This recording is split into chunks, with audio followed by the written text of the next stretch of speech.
नमस्कार. आज आपण मकर संक्रांती विशेष तिळगुळ वडी कशी बनवायची ते पाहणार आहोत. तेही आपण बिना पाकाशी बनवणार आहोत, त्यामुळे ती कडक होण्याचा तर प्रश्नच नाही. अगदी मऊसूद अशी ही वडी बनते. तुम्ही पाहू शकता याला किती सुंदर असं टेक्स्चर आलेलं आहे.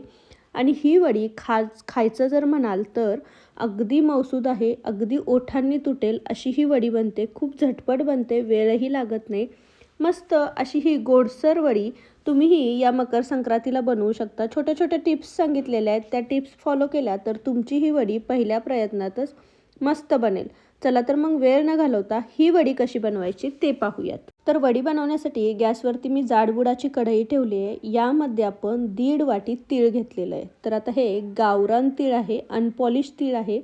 तुम्ही कोणत्याही किराणा मालाच्या दुकानामध्ये गेला तर तुम्हाला हे असे गावरान तीळ मिळतील.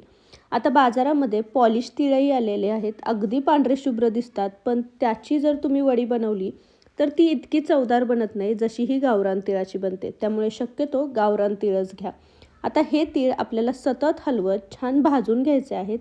तीळ भाजले गेलेत हे कसं समजायचं, तर तीळ छान तडतड उडायला लागतात आणि याचा थोडासा रंगही बदलायला लागतो. तर तुम्ही पाहू शकताय तीळ आपले छान तडतड उडायला लागलेले आहेत, म्हणजे आपले तीळ भाजले जायला लागलेले आहेत. तर आपण अजून एखाद मिनिट छान हलवून घेणार आहोत आणि मग गॅसची फ्लेम बंद करून आपण हे तीळ थंड करून घेणार आहोत. तीळ भाजायला जास्त वेळ लागत नाही, तीळ पटकन भाजून होतात. तर आपण हे तीळ पटापट भाजून घेतले की हे आता एका प्लेटमध्ये काढून घ्यायचे आणि हे आपण छान थंड करून घेणार आहोत. हे तीळ आपण थंड करून घेतोय तोपर्यंत गॅसवरती आपण अर्धी वाटी इथे शेंगदाणे घेतलेले आहेत. तर आता आपण या वडीमध्ये शेंगदाण्याचाही वापर करणार आहोत. शेंगदाणेही शरीरासाठी चांगले असतात, तेलकट असतात, त्यामुळे थंडीच्या दिवसांमध्ये शेंगदाण्यांचं सेवन करावं. तर शेंगदाणेही आपण असे छान खरपूस भाजून घेणार आहोत. याची अशी साल निघाली पाहिजे आणि यावरती थोडेसे डाग पडले की आपण हे शेंगदाणे काढून घेणार आहोत. जास्त काळपट आपण हे करून घ्यायचे नाही आहेत. तर आपले शेंगदाणेही छान भाजले गेलेले आहेत. हेही आपण एका प्लेटमध्ये काढून थंड करून घेणार आहोत. सगळे जिन्नस आपल्याला व्यवस्थित थंड करून घ्यायचे आहेत. तीळ आपले व्यवस्थित थंड झालेले आहेत. आता यातले मी थोडेसे तीळ एका वाटीमध्ये साईडला काढून घेणार आहे. आपल्याला हे वडीवरती छान लावून घ्यायचे आहेत आणि राहिलेले जे तीळ आहेत ते मी सगळे मिक्सर जारमध्ये काढून घेणार आहे. तर आता हे तीळ मिक्सर जारमध्ये काढून घेतले की आता हे जे शेंगदाणे आहेत तेही आपण थंड करून घेतलेले तेही मी यामध्ये घालून घेणार आहे आणि आपल्याला हे पल्स मोडमध्ये ऑन ऑफ करत छान हे फिरवून घ्यायचं आहे. दरदरीत असं वाटण करून घ्यायचं आहे. तुम्हाला जर तिळाची चिक्की पूर्ण बारीक हवे असेल तर हे सगळं वाटण छान बारीक करून घ्या किंवा दरदरीतही ही चिक्की खूप छान लागते. आता मिक्सचर बारीक झाले तोपर्यंत इथे मी एक केक टीन घेतला आहे, चौकोनी आकाराचा आहे. तुमच्याकडे असा केक टीन नसेल तर तुम्ही कुठल्याही प्लेटमध्येही ही चिक्की थापून घेऊ शकता किंवा तुमच्याकडे एखादा मिठाईचा बॉक्स शिल्लक असेल तर तो वापरला तरीही चालेल. तर यावरती मी थोडंसं तूप घातलेलं आहे आणि तुपाने हा आपण टीन जो आहे तो ग्रीस करून घेणार आहोत.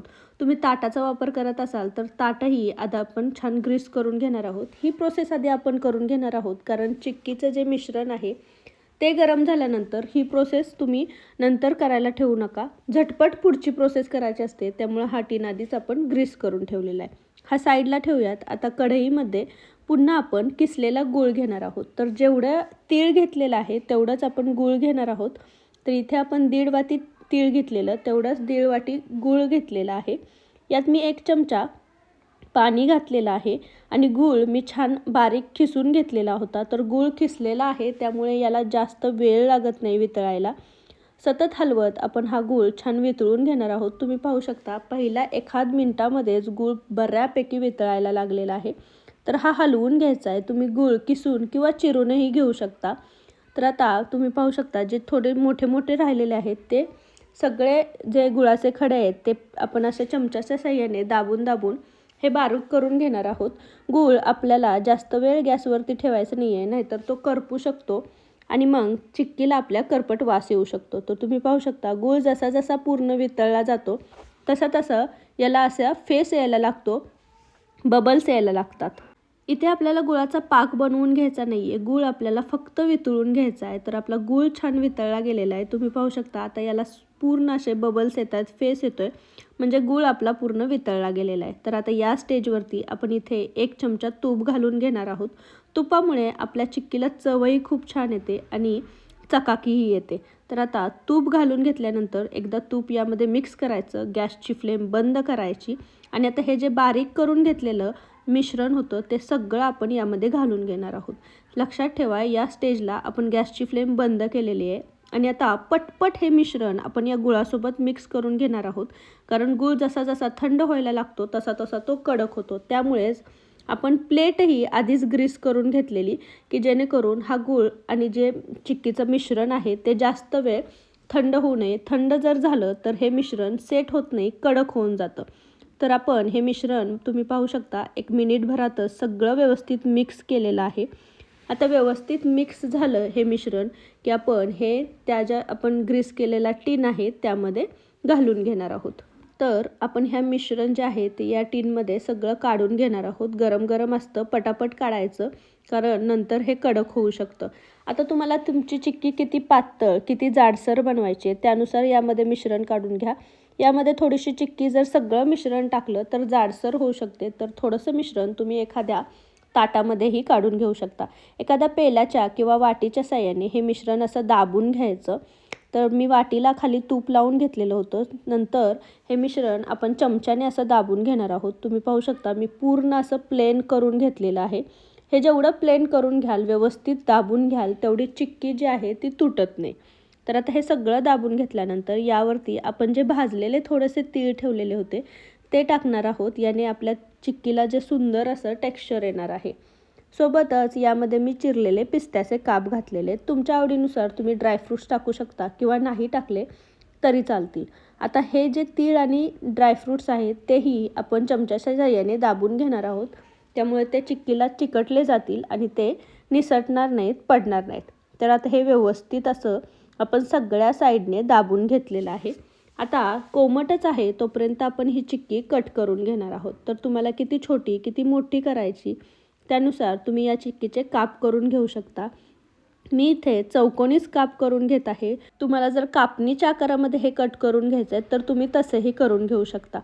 तर ही चिक्की कोमट असतानाच मस्त कट करून घ्यायची. त्यामुळे काय होतं, याला परफेक्ट असे कटही पडतात. आता ही आपण थोडीशी साईडला सेट व्हायला ठेवणार आहोत. थोड्या वेळानंतर ही चिक्की तुम्ही एखाद्या उलथण्याच्या किंवा चमच्याच्या साहाय्याने अशी मोकळी करून घ्यायची आणि मस्त अशी ही चिक्की आपली सुट्टी होते आणि ही मस्त या टीनमधून निघायलाही मदत होते. तर तुम्ही पाहू शकता किती पटकन ही चिक्की अशी निघालेली आहे. तर सुंदर असं हिला टेक्स्चर आलेलं आहे आणि हिचा आकारही तुम्ही बघू शकता, मस्त असा चौकोनी निघालेला आहे. आणि मी ही तोडूनही दाखवते. अगदी मऊसूद आहे, पटकन तुटते आणि खायचं म्हणाल तर ओठांनी तुटेल आणि जिभेवर टाकताच विरघळेल अशी ही चिक्की बनलेली आहे. तर तुम्ही पाहिलंत अगदी सोपी कृती आहे. यासाठी कुठलाही पाक बनवायचा नाही आहे, त्यामुळे तो पाक पुढे जाईल, चिक्की कडक होईल याची काहीही भीती नाही आहे. अगदी झटपट बनणारी कृती आहे. तर तुम्हीही ही अशी तिळाची चिक्की या मकर संक्रांतीला नक्की बनवून पहा. कशी झालेली मला कमेंटमध्ये सांगायला विसरू नका. रेसिपी जर आवडली असेल तर रेसिपीला एक लाईक नक्की करा आणि तुमच्या फॅमिली आणि फ्रेंड्ससोबत याची लिंक जास्तीत जास्त शेअर करा. तुम्ही जर माझ्या चॅनलवर नवीन असाल तर चॅनलला नक्की सबस्क्राईब करा आणि जवळचे बेल आयकॉनही दाबा. त्याने माझ्या चॅनलवरच्या नवीन नवीन रेसिपींचं नोटिफिकेशन तुम्हाला मिळत राहतील. तर पुन्हा भेटू अशीच एक झटपट बनणारी मस्त गोडसर रेसिपी घेऊन. तोपर्यंत थँक्यू आणि तुम्हा सर्वांना मकर संक्रांतीच्या खूप खूप शुभेच्छा. तिळगुळ घ्या आणि गोड गोड बोला.